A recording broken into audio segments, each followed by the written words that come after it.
Derivation of law of demand. इसमें law of demand को दो तरह से डेरिवेशन करके बताया, marginal utility is equal to price and law of equi marginal utility. Marginal utility is equal to price means marginal utility का क्या मतलब होता है, हम जितनी भी कमोडिटी खरीद रहे हैं उसमें से लास्ट कमोडिटी से हमें कितनी यूटिलिटी मिल रही है। यानी सपोज़ कीजिए हमने किसी चीज़ की 5 कमोडिटी खरीदी, तो 5वीं कमोडिटी से, जिसको हमने 5वें नंबर पे ख़रीदा, 5वीं कमोडिटी से हमें कितनी यूटिलिटी मिल रही है वो कहलाती है मार्जिनल यूटिलिटी। तो हम किसी भी चीज़ को ख़रीदने के लिए सिर्फ तभी तक पेमेंट करना चाहते हैं जब तक कि उससे मिलने वाली यूटिलिटी और उसके लिए पेमेंट किया जाने वाला पैसा दोनों बराबर हों। अगर हम पेमेंट ज़्यादा करें और यूटिलिटी हमें कम मिले तो ऐसा तो हम कभी भी नहीं करेंगे। कोई भी कंज्यूमर किसी चीज़ को कब तक ख़रीदना चाहेगा, जब तक कि उसका देने वाला पेमेंट कम है और उससे मिलने वाली यूटिलिटी ज़्यादा है। तो single commodity equilibrium condition, according to single commodity equilibrium condition, consumer purchases that much quantity of a good at which marginal utility is equal to price. यानी कोई भी कंज्यूमर किसी प्रोडक्ट को तब तक खरीदता है, उसकी उतनी ही कमोडिटी खरीदता है जब तक कि उसका प्राइस और उससे मिलने वाली यूटिलिटी दोनों ही बराबर हो जाए। When MU is more than price, कि जब मिलने वाली मार्जिनल यूटिलिटी MU प्राइस से ज़्यादा हो तो कंज्यूमर फ़ायदे में रहता है कि पेमेंट कम करना पड़ रहा है और उससे यूटिलिटी ज़्यादा मिल रही है, तब तक वो ख़रीदेगा। और when MU is less than price, कि जब मिलने वाली यूटिलिटी MU कम है प्राइस से तो प्राइस ज़्यादा देना पड़ रहा है, जबकि यूटिलिटी कम मिल रही है, तो कोई भी कंज्यूमर उस चीज़ को कम नहीं खरीदना नहीं चाहेगा। तो डिमांड कब तक रहती है, when MU is equal to price. Second point है डेरिवेशन का, law of equi marginal utility. According to the law a consumer will be at equilibrium when he spends his limited income in such a way that the ratio of marginal utility and their respective prices are equal and MU falls as consumption increases. According to the law के हिसाब से a consumer will be at equilibrium, consumer कब equilibrium में है, when he spends his limited income in such a way that the ratio of marginal utility and their respective prices are equal. Consumer equilibrium में उस condition में जबकि वो जितना payment कर रहा है और उससे मिलने वाली यूटिलिटी उसको बराबर हो रही है। जब वो एक से ज़्यादा कमोडिटी खरीद रहा है तो दोनों पर जितना पेमेंट कर रहा है दोनों की MU बराबर है, तो MU x upon PX is equal to MU y upon PY। Means यहाँ x और y से मतलब है कि कंज्यूमर दो तरह की कमोडिटी खरीदता है, x और y। तो मार्जिनल यूटिलिटी x की किसके बराबर हो, उसके प्राइस ऑफ x के बराबर, यानी MU x is equal to PX। और ये किसके बराबर होना चाहिए, दो कमोडिटी है y, तो MU y यानी मार्जिनल यूटिलिटी ऑफ y किसके बराबर हो, प्राइस ऑफ y, तो MU y अपॉन PY। और दोनों ही एक दूसरे के इक्वल हों तब ये नियम अप्लाई होगा। Reasons for law of demand, law of demand के क्या रीज़न हैं। Law of diminishing marginal utility, ये नियम क्यों बना, क्योंकि मार्जिनल यूटिलिटी क्या होती है, डिक्रीज़ होती जाती है, डिमिनिशिंग होती जाती है, इसलिए law of diminishing marginal utility state that as we consume more and more unit of commodity, कि जैसे जैसे हम एक से ज़्यादा कमोडिटी लेते जाते हैं, the utility derived from each successive unit will goes on decreasing, her successive unit से मिलने वाली यूटिलिटी डिक्रीज़ होती जाती है। So demand for a commodity depends on it's utility, तो जो उसकी डिमांड है वो किस पर डिपेंड करती है, यूटिलिटी पर। If the consumer gets more satisfaction he will pay more, जब तक कंज्यूमर को ज़्यादा सेटिस्फेक्शन मिल रहा है वो ज़्यादा पेमेंट करता है।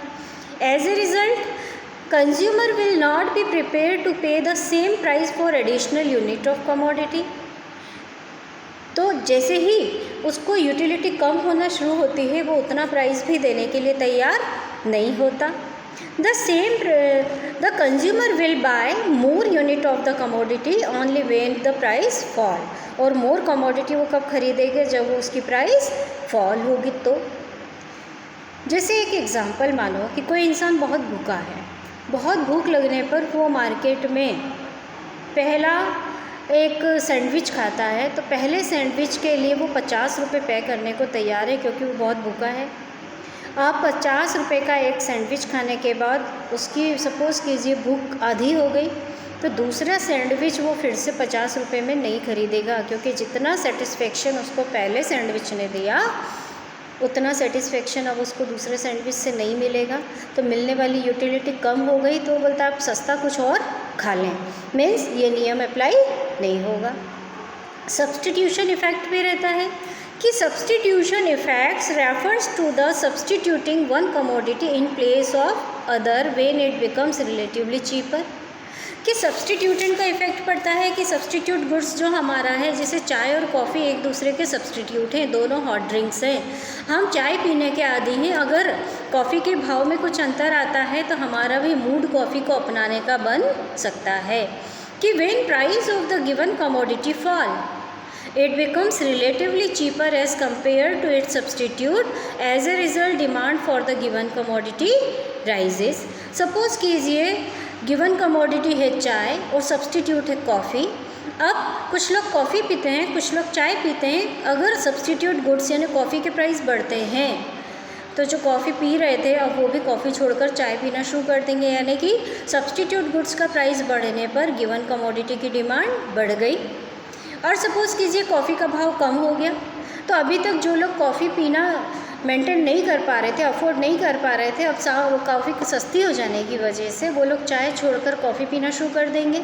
में सब्स्टिट्यूट गुड्स का भाव कम होने पर गिवन कमोडिटी की डिमांड भी क्या हो गई, कम हो गई।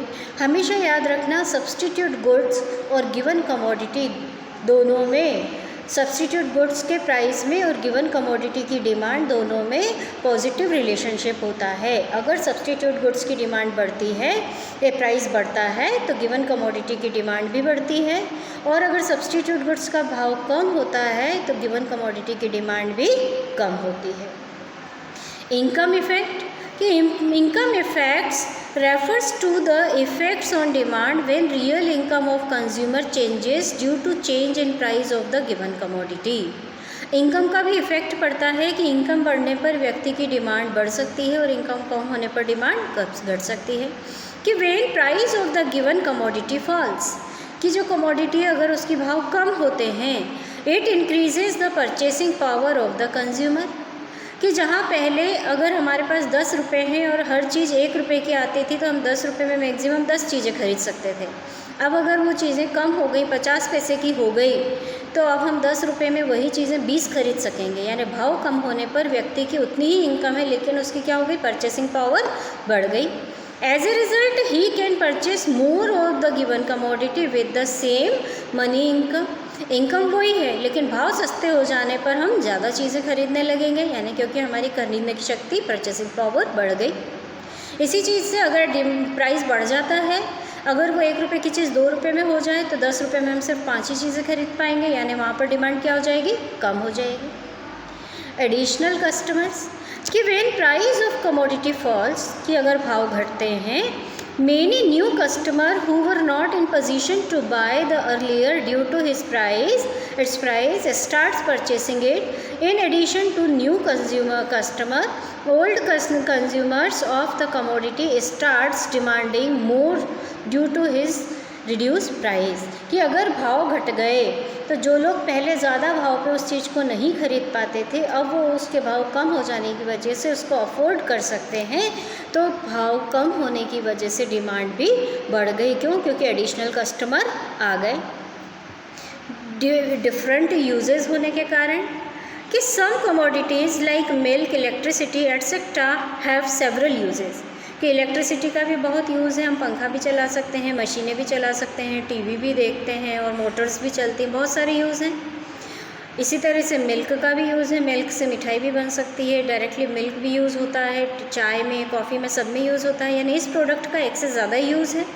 तो some of which one which are more important than the other. So when price of such good increases, its uses gets restricted to the most important purpose and demand for less important use get reduced. कि ये चीज़ें हमारी life के लिए जैसे बिजली, पानी, दूध बहुत ज़रूरी भी है। अगर इनका भाव बढ़ता भी है तो लोग उसका यूज़ लिमिट में करने लगेंगे। जैसे बिजली के यूनिट बढ़ने लगे तो हम घर की बिजली कटा तो नहीं देंगे, हम क्या करेंगे, बिजली को कम यूज़ करेंगे, थोड़ी देर पंखा चलाएंगे, जहाँ सब लोग हैं वहाँ का चलाएंगे, अननेसेसरी लाइटें ऑफ कर देंगे। तो इस तरह से हम अपने बिल को घटाने की कोशिश करेंगे, ना कि बिजली कटवाने की। इसी तरह से अगर दूध का भाव बढ़ गया तो हम दूध को डिमांड कम नहीं करेंगे, दूध के यूजेस कम कर देंगे। तो इस तरह से डिफरेंट यूज़ वाले जो आइटम होते हैं, अगर उनका भाव बढ़ भी जाता है तो उनकी डिमांड पर उतना ज़्यादा इफ़ेक्ट नहीं पड़ता। अब इसके आगे अपन नेक्स्ट वीडियोज़ में पढ़ेंगे।